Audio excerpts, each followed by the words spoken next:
उनके जो कुत्ते हैं वो भी वो खाते हैं जो आवाम को नहीं मिलता खाने को। उनके पालतू जानवरों को छींक आ जाए तो जर्मन फ्रांस से डॉक्टर आ जाते हैं और हमें पैनाडोल भी नहीं मिलती। हम कीड़े मकोड़े हैं, वो बेताज बादशाह हैं, हम उनकी रियाया हैं। तो बादशाह जो हैं वो आवाम से इतना ही डिस्टेंस रखते हैं कि उनके कपड़ों की बदबू तक उन तक ना पहुंच सके। मेरी किताब है 2004 में आई थी, जब पाकिस्तान वापस मिलेगा। तो लोग मुझे कहते थे ये क्या बात हुई जब पाकिस्तान वापस मिलेगा। तो मेरा पहले दिन से यकीन था कि पाकिस्तान हमें मिला ही नहीं, ये हाईजैक हो गया ताकतवरों के हाथों, वडेरों के हाथों, नौकरशाही के हाथों, इस्टेब्लिशमेंट के हाथों, सरमायादार के हाथों, और हम आज तक भटक रहे हैं पाकिस्तानी उसी तरह। इलेक्शन कमीशन तो मेरा ख्याल है वैसे ही पाकिस्तान का नाकाम तरीन और नाअहल तरीन इदारा है, जहाँ पे सिवाय मुखालफिन को रगड़ा लगाने के और ताकतवर के आगे सर झुकाने के कुछ नहीं। वॉइस ऑफ नेशन में खुशामदीद। मैं हूं इमरान अली खान, मेरे साथ सीनियर सहाफ़ी इसार राना साहब मौजूद हैं।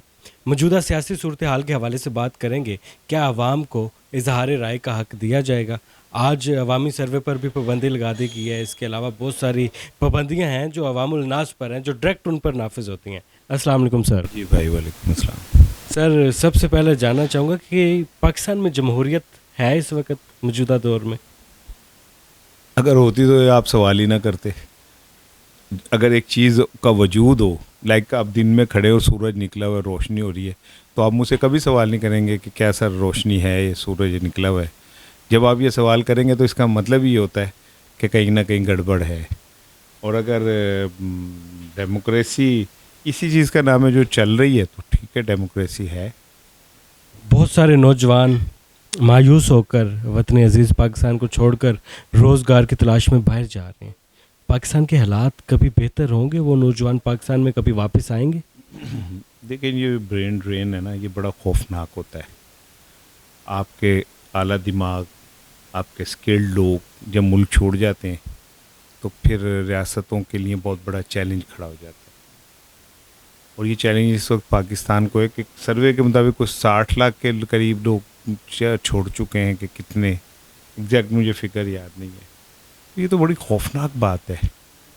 और जो हुक्मरान हैं उन्हें इस बात की तरफ तवज्जो देनी चाहिए। शहबाज शरीफ तो अब चले गए, जिनके ऊपर बहुत ज़्यादा तनकीद होती थी।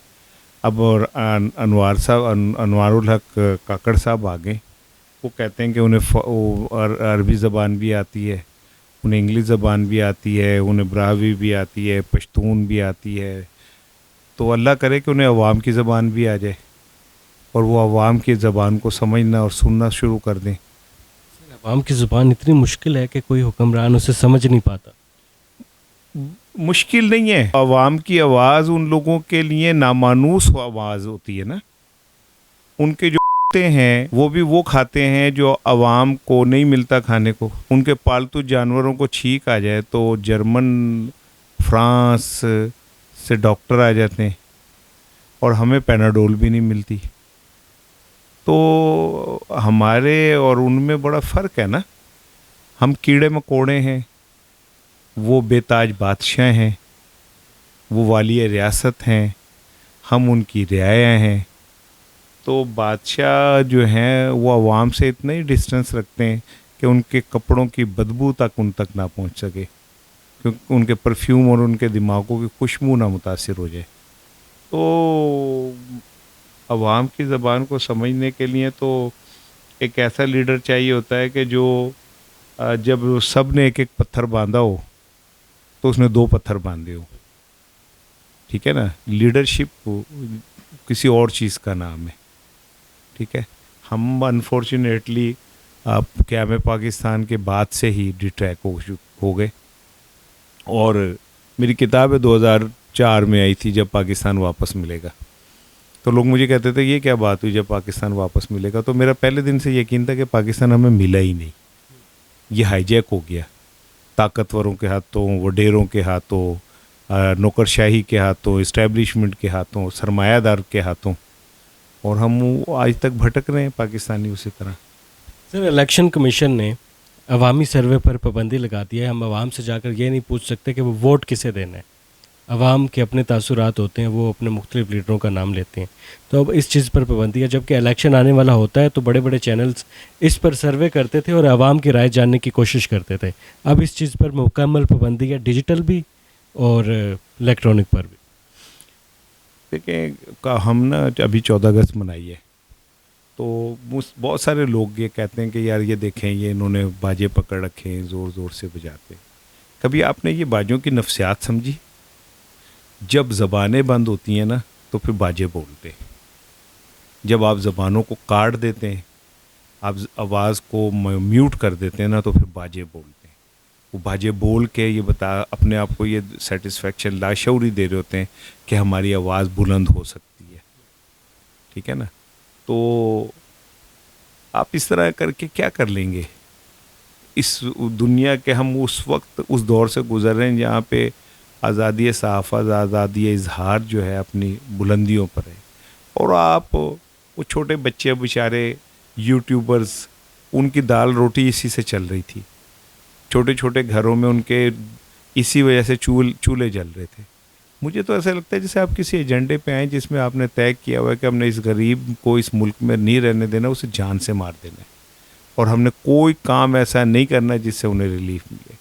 तो ये सारा इकदाम जो है, इससे ज़्यादा और क्या फाशिस्ट और अहमकाना इकदाम।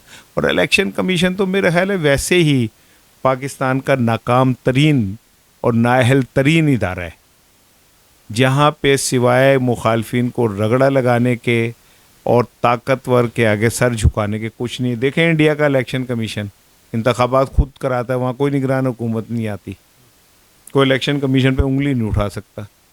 और हमारा इलेक्शन कमीशन का आलम यह कि ये एक इंतखाब फेयर नहीं करा सकता ज़िमनी। बस इनके पास ये रह गया है, उसकी ज़बान बंद कर दो, सर्वे नहीं करना है, यूँ नहीं करना, वो नहीं करना। सर, पीटीआई को मुकम्मल तौर पर क्रश करने की कोशिश की गई और की भी जा रही है, और इसका इजहार पीटीआई के चेयरमैन इमरान खान साहब पहले कर चुके हैं। तो ये तो खुलेआम सारी चीज़ें चल रही हैं, तो ये बंद होगा ये सिलसिला कभी, या बस अब तबाही की तरफ जाना है? इंग्लिश का ना एक बड़ा खूबसूरत सेंटेंस है, दिस शैल पास टू, कि ये वक्त भी गुजर जाएगा। जो वक्त होता है ना, वो ठहरता नहीं है, वो चलता रहता है। अच्छा वक्त भी चला जाता है तो बुरा वक्त भी चला जाता है। तो ये अब इमरान खान साहब का इम्तहान है, क्योंकि बुशा बीवी ये कहती हैं कि उन्हें एक कैद तन्हाई में रखा गया है, और वहाँ पे इर्द गिर्द को आसपास कोई फ़र्द नहीं रखा गया जिससे कोई वो बात कर सकें। और जो उनका जहाँ उनको का जो उनका बार कहते हैं, उसे क्या कहते हैं, वो इतना कि उसके अंदर वो एक बंदा सीधा बस शायद लेट सकता है, और वाशरूम भी खुला है, और वहाँ एक बाल्टी पानी के, उसी से आप नहा सकते हैं और उसी से पानी वाशरूम का इस्तेमाल कर सकते हैं। इमरान खान ने दरख्वास्त की है कि उन्हें तर्जुमे वाला कुरान पाक चाहिए, तो वो भी अभी तक प्रोवाइड नहीं हुआ। ये बुशा बीवी की मालूमात है। तो इमरान खान को तोड़ने की कोशिश हो रही है। अब ये उसके असाब पे डिपेंड करता है कि वो अपने असाब कब तक कायम रखता है, क्योंकि जुल्फ़िकार अली भुट्टो को जब फांसी दी गई थी तो उससे पहले जुल्फ़िकार अली भुट्टो को जहनी तौर पे मार देने की कोशिश हुई थी, और कहा यह जाता है कि भुट्टो साहब को फांसी के लिए जब ले जाया गया था तो स्ट्रेचर के ऊपर डाल के ले जाया गया था, क्योंकि वो चल नहीं सकते थे। तो अल्लाह पाकिस्तान पे रहम करे। सर, हम देखते हैं कि पाकिस्तान में बड़े बड़े सहाफ़ी आए जिन्होंने हक़ और सच के लिए अपनी जानें भी कुर्बान की हैं। अभी मौजूदा दौर में भी सहाफ़त के बड़े बड़े चैम्पियंस हैं जो कहते हैं कि हम हक़ और सच की बात करते हैं, हम सही सहाफ़ी हैं, आप सहाफ़ी नहीं हैं, आप पीटीआई के तर्जुमान हैं, आप नून लीग के तर्जुमान हैं। तो क्या पाकिस्तान में इस वक्त आपके ख्याल में कोई सहाफ़ी है जो सिर्फ न्यूट्रल रहते हुए हक़ की बात कर रहा हो? देखिए, ये बड़ा मुश्किल सवाल है, क्योंकि जो मैं कह रहा हूँ उससे सामने वाला मुत्तफिक नहीं होगा तो वो मुझ पे कोई भी छाप लगा देगा, मैं किसी पे छाप लगा दूंगा। लेकिन मैं ये समझता हूँ कि हर साफ़ी बाज़मीर है और वो अपने ज़मीर के मुताबिक बात करता है। लेकिन अगर कुछ लोगों ने ज़मीरों के अपने सौदे किए हुए और गिरवी रखे हुए तो उनके लिए मैं क्या कह सकता हूँ। लेकिन एक चीज़ मैं जानता हूँ बतौर मुसलमान कि हमने मरना है, और हमने मरने के बाद अपने अमाल का जवाब देना है, और हमने अपने अमाल में अल्लाह ताला ने, मेरा यकीन है कि शायद हमारे बहुत सारे गुनाह माफ़ हो जाएं, लेकिन शायद ये गुनाह माफ़ ना हो कि हमने हर दौर में ताकतवर के आगे सर झुकाया और उसकी डुगडुगी बजाई। सहाफ़त पैगम्बरी पेशा है। आपके ख्याल में मौजूदा दौर में हम देख रहे हैं कि पंजाब में सहाफ़ियों की हुकूमत है एक तरह की। अब जो फेडरल में गवर्नमेंट बन रही है उसमें भी बहुत सारे सहाफ़ियों को ऐड किया जा रहा है। सहाफ़ी अपनी ज़िम्मेदारियाँ अदा कर रहे हैं जो उनकी ज़िम्मेदारियाँ बनती हैं, जिनका उनसे सवाल होगा आखिरत में। देखें, एक तो मीडिया मालिक में और सहाफ़ी में बड़ा फ़र्क है। नकवी साहब एक मीडिया मालिक है, उनके मीडिया में बहुत वर्कर्स को का ख्याल रखा जाता है, ये बहुत अच्छी बात है, लेकिन वो जर्नलिस्ट नहीं है। थे वैसे किसी दौर में बीबीसी के लिए मेरे ख्याल है उन्होंने रिपोर्टिंग करते रहे हैं। मीर साहब सहाफ़ी हैं। हाँ, मीर साहब सहाफ़ी हैं और एक अरसे से वो थोड़ा सा एक ख़ास नज़रियाती सहाफ़ी हो गए और एक ख़ास नज़रिए के ऊपर खड़े हैं, और वो नज़रिया कि इमरान खान को गाली दी जाए जितनी दी जा सकती है। तो वो ठीक है, उनकी रोज़ी रोटी अगर इससे चल रही है तो चलनी चाहिए। इसार राना साहब हमारे साथ मौजूद थे, सीनियर सहाफ़ी हैं। सर, आप माशाल्लाह सीनियर हैं, ज़िंदगी का एक तजुर्बा है, नौजवानों को जाते जाते कोई पैगाम दे दें। देखिए यार, बात ये है कि जो मेरे से पहली नस्ल थी ना, उसने आधा पाकिस्तान गवा दिया। जो मेरी नस्ल है उसने आधा बचा कुचा पाकिस्तान का बेड़ा गर्क कर दिया। अब ये आप लोगों के ऊपर है कि आप इस पाकिस्तान को कैसे बचा पाते हैं, और आप लोगों पर है कि आप इस पाकिस्तान की नैया कैसे पार लगाते हैं, क्योंकि पाकिस्तान की नैया इस टाइम है तो गिरदाब में है, तो बहुत शदीद भूचाल में, और अल्लाह पाकिस्तान की हिफाजत करे। हम तो बड़ी मैं शर्मिंदगी से कहता हूँ कि हम इस मुल्क की हिफाजत नहीं कर सके, और हम इस मुल्क को उन रस्तों पे, उन जमहूरी रस्तों पे नहीं चला सके जिन पे एक गैरतमंद कौमें चलती हैं। तो मैं तो शर्मिंदगी में यही कह सकता हूँ कि हम नाकाम हो गए, अल्लाह आपको कामयाब करे। हमारे साथ इसार राना साहब मौजूद थे, अपनी राय का इजहार कर रहे थे। अगर आप अपनी राय का इजहार कमेंट सेक्शन में करना चाहते हैं तो उसके लिए आप इलेक्शन कमीशन से रब्ता करें। अल्लाह हाफिज़।